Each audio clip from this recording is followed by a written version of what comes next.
A recent shocking revelation about Keir Starmer is like pouring gasoline on the fire that's already burning his political ambitions to the ground. It's almost funny to think this could have been just a minor story. But no, this time it's serious. Starmer's time is running out, and all his so-called moral promises are only further exposing his hypocrisy. And now, we're here to witness his self-destruction, as well as catch up on all the latest news from across the country. But first, make sure to hit the like button, subscribe, and let's help our community grow. First, let's take a look back at the political situation in the UK under Prime Minister Keir Starmer. And to be frank, there's nothing to praise about him. With all the controversies and mistakes, Keir Starmer seems to have become a symbol of failure. From impractical policies to the inability to effectively manage the country, Starmer has proven himself to be a terrible Prime Minister. Some even argue that the UK has never had a worse leader. The Labour Party under Starmer's leadership is facing unprecedented challenges. A recent poll conducted by JL Partners shows that voters are beginning to have a more positive view of Nigel Farage's Reform UK than of the Labour Party. Yes, you heard that right. Reform UK, a party that no one previously thought would stand a chance in mainstream politics, is now more appealing than Labour. 28% of voters said they have a very or fairly positive view of Farage's party, while this figure for Labour is only 27%. But it doesn't stop there. The public also feels more negatively about Starmer and Labour than about Reform UK. 47% of voters hold a negative view of the Labour Party, while the figure for Reform UK is only 41%. And even Nigel Farage, a highly controversial figure, now has a higher approval rating than Starmer, with 27% compared to the Prime Minister's 24%. You see, when a leader is rated lower than Farage, it says a lot about Keir Starmer and the loss of public trust in him. This new information could even cost Starmer his position in the upcoming election. Not only criticised for his poor management, Starmer is also facing opposition from Labour voters themselves. Another poll by Hugo, released last week, shows that half of Labour voters feel disappointed with Starmer's government. This is not surprising, as he has failed to deliver on his campaign promises since taking office. For example, he promised to end the use of hotels as accommodation for asylum seekers, a policy that was part of the previous Conservative government. However, the harsh reality is that immediately after taking office, Starmer and his Home Secretary, Yvette Cooper, had to return to negotiations with hotel chains to find more accommodation for asylum seekers. The previous government's policy, although controversial, at least reduced reliance on hotels by freeing up 20,000 hotel beds and returning around 150 hotels to the community. But now, under Starmer, the migration crisis has worsened, with over 13,700 migrants crossing from France in just a few short months. One of the most controversial aspects of the migration crisis is the use of hundreds of hotels across the UK to accommodate thousands of asylum seekers. The Labour Party, under Starmer's leadership, once promised to end this practice, but the reality is that they have no quick and effective solutions. The promise to expedite asylum applications, as Yvette Cooper has stated, has yet to yield the expected results. Meanwhile, human trafficking gangs continue to operate vigorously, and the influx of migrants shows no signs of slowing down.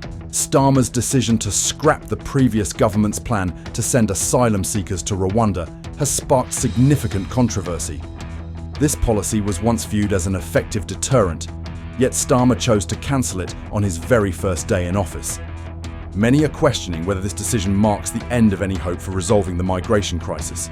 Not only is Starmer struggling to address foreign issues, but Rachel Reeves, the Shadow Chancellor, has recently become the focal point of criticism after the organisation Republic sent her a letter urging her to reconsider the royal budget instead of continuing to cut public service spending. This letter highlights one of the major contradictions among supporter groups within the Labour Party. On one side are those advocating for cuts to unnecessary spending, particularly concerning the monarchy, and on the other are the austerity measures that the Starmer government is forced to adopt in response to the current economic downturn.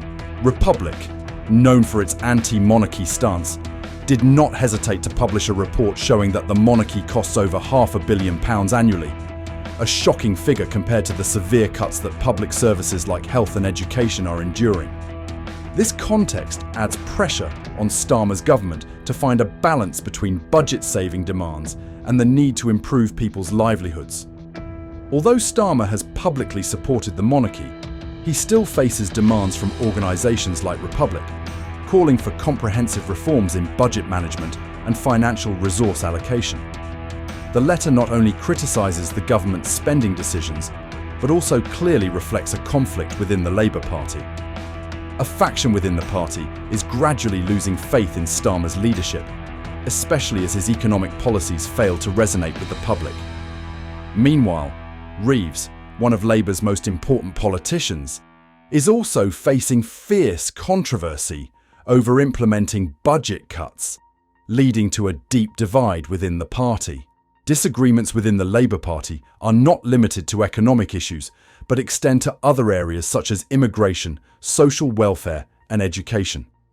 Some party members, particularly those on the left, have criticised Starmer for being too centrist and not implementing enough necessary reforms to address social inequality.